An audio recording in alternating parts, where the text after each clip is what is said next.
I'm here to talk about the derailment that happened in Pennsylvania in the last 24 hours. And we're still trying to find out what caused the derailment. Was it the PTC control mechanism?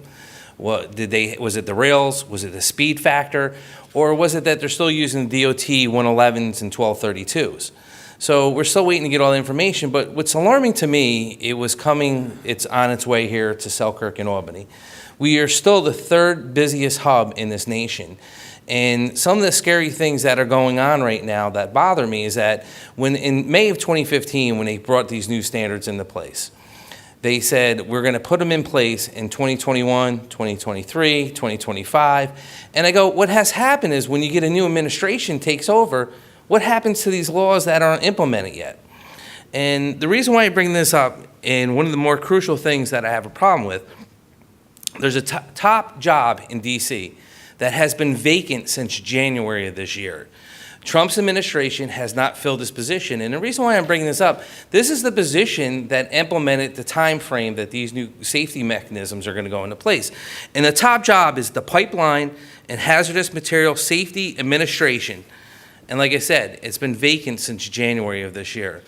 And right now, the alarming factor is because this federal agency is responsible for the nation's 2.7 million miles of gas and liquid pipeline transportation system.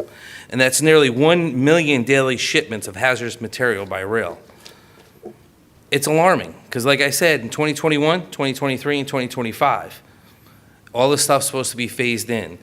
The other alarming factor is that over the course of the last 8 months, the Trump administration has repealed over 391 regs across the board.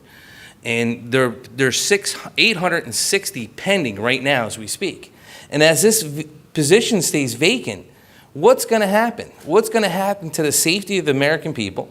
What's going to happen to the safety of the rail industry and the communities it goes through?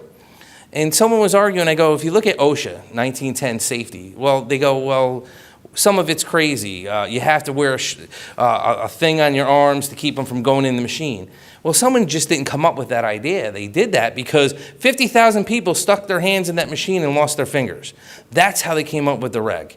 And unfortunately, we're kind of reactive instead of being proactive. In this case, we're not being proactive, we're being reactive. And until the time this train derailment happens and takes out lives like it did in Canada, is that going to wake us up? So, I'm calling on the Trump administration, but also calling on DC to wake up and do the right thing for the people of this country. Put these standards into place today.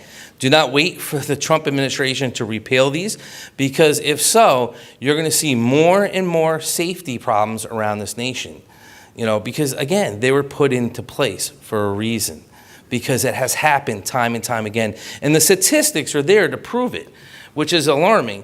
So I implore the Transportation Secretary to stand in unity in this nation and to fight back against the Trump administration to make sure we don't repeal any more of these safety standards.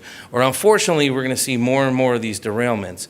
And, I'm sad that it happened to Pennsylvania, but I can't imagine if it was in our back door. And in a matter of time, and I keep saying this, we're dancing with the devil.